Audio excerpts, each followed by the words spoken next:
Ibihe byiza abakunzi ba YouTube channel Musinga TV, mwe mwese mudukurikira, turabashima ku buryo mukomeza kubana natwe.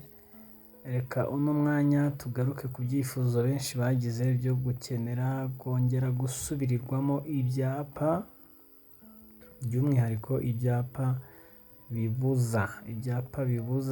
Ibi byapa byose murimo mubona birabuza, nubwo bibuza ibintu byinshi bitandukanye, ariko byose bihuriye ku ngingo imwe yo kubuza. Ibyapa bibuza bigira ishusho, uko bishushanyije, ishusho yabyo iba ari uruziga, bavuga uruziga cyangwa se ingasire, bikagira umuzenguruko, rino bara rizengurutse ni umutuku, ubuso hariya hagati bigira ubuso bwera, uretse ibibuza guhagarara umwanya muto n'munini bigira ubuso bw'ubururu. Uretse biriya byapa bibiri by'ubururu bibuza guhagarara umwanya muto n'munini nk'uko tubibone, ibindi byose bigira ubuso bwera, bikagira ibirango cyangwa se ibigereranyo, ari amashusho arimo hagati aba ari umukara. Ibyapa bibuza bigira ishusho y'uruziga cyangwa se ishusho y'ingasire, ubuso bwera, ibirango by'umukara. Ibyapa bibuza bigira ubuso bwera, uretse ibibuza guhagarara umwanya muto n'munini bigira ubuso bw'ubururu. Reka rero tuze tubireba kimwe ku kindi, hanyuma dusobanukirwe ese ibyapa bibuza biteye bite, iki kiriya biratubuza iki. Nk'uko bisanzwe ni mwarimu Maxime Kayumba kuri YouTube channel Musinga TV. Nishimiye ko tugiye kubana muri uyu mwanya muto cyane, ariko turi bwungukiremo byinshi. Iki cyapa kibanza kiravuga ngo ntihanyurwa, cyane cyane mu mihanda bita ngo ni sens unique cyangwa se icyerekezo kimwe.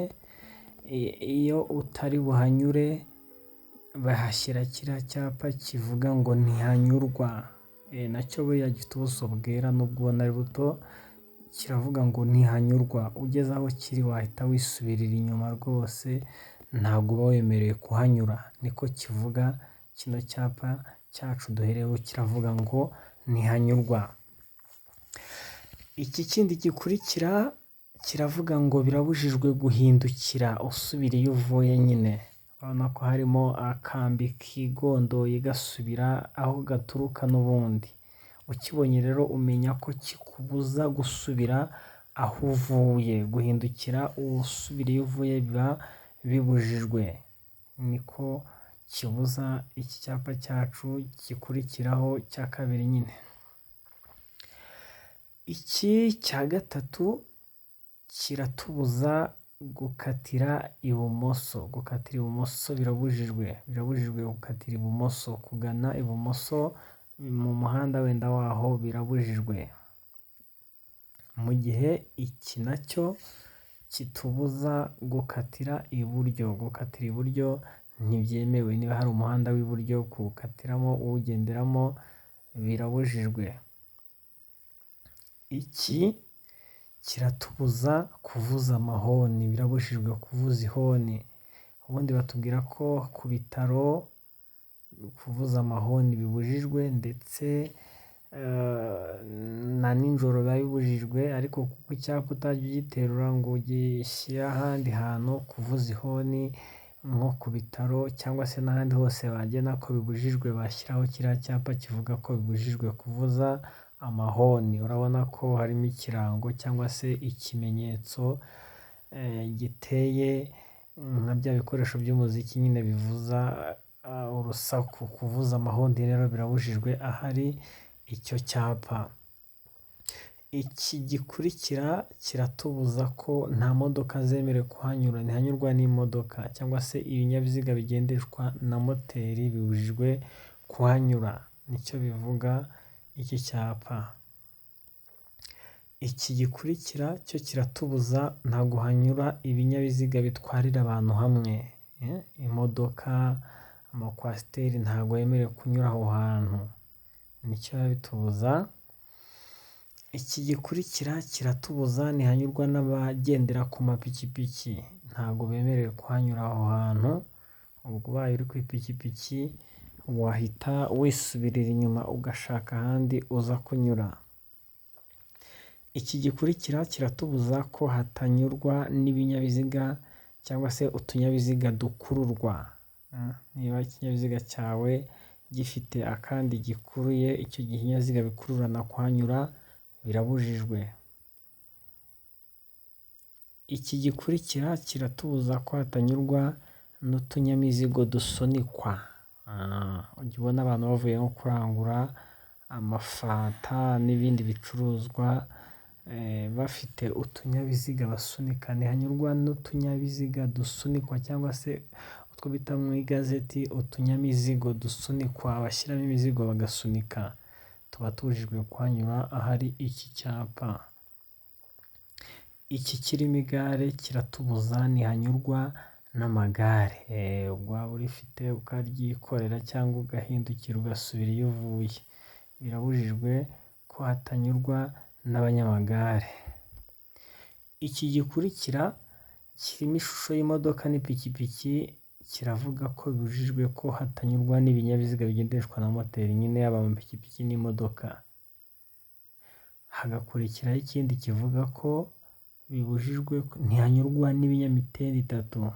Ibinyamitende itatu, twa tundi twita ngo ni uturifani, ntabwo tuba twemerewe kuhanyura. Nibyo. Iki gikurikira kirimo amashusho atatu, ntihanyurwa n'amagare, ibinyamitende itatu ndetse na twa tunyamizigo dusunikwa.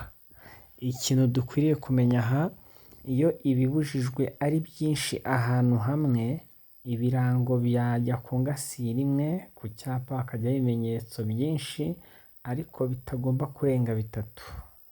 Ntabwo buriya washyiraho ifoto ya kane, ntabwo ibirango bigomba kurenga bitatu. Rero ibibujijwe iyo birenze bitatu, ubwo ukora ingasire cyangwa se ukora ibyapa birenze kimwe nyine.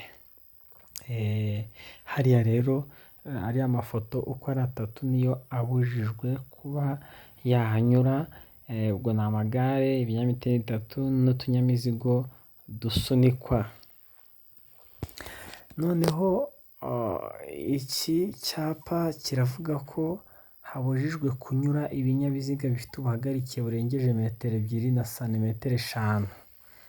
N'imodoka yaba ari ndende, uva hasi ujya hejuru ubuhagarike burenga metero 2 na santimetero 5, ubujijwe kuyihanyuza. Igikurikiye cyo ubujijwe kuhanyuza imodoka ifite ubugari kuva iburyo ujya ibumoso burenga metero 2 na santimetero 5, uba ubujijwe kuyihanyuza. Noneho icyo kindi kirimo umubare 50, uwo ni umuvuduko ntarengwa ubujijwe kurenza umuvuduko wa kilometero 50 mu isaha. Noneho icyo gikurikira kirimo toni 10, aho hantu ubujijwe kuhanyuza ikinyabiziga cyikoreye ibirenze toni 10.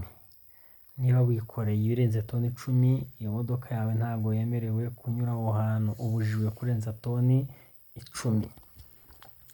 Dusoza ibi byapa byacu bibuza, twabonye ko ibyapa bibuza byose bigira ubuso bwera uretse ibibuza guhagarara umwanya muto n'munini bigira ubuso bw'ubururu.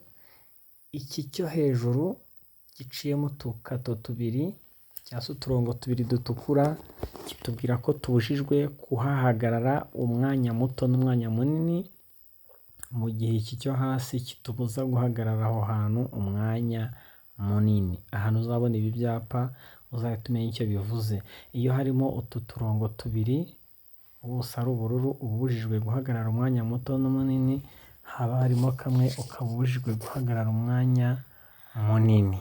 Ndumva bino byapa byacu uko ari 20 tubyumvise. Ibyapa bibuza turabyumvise muri rusange.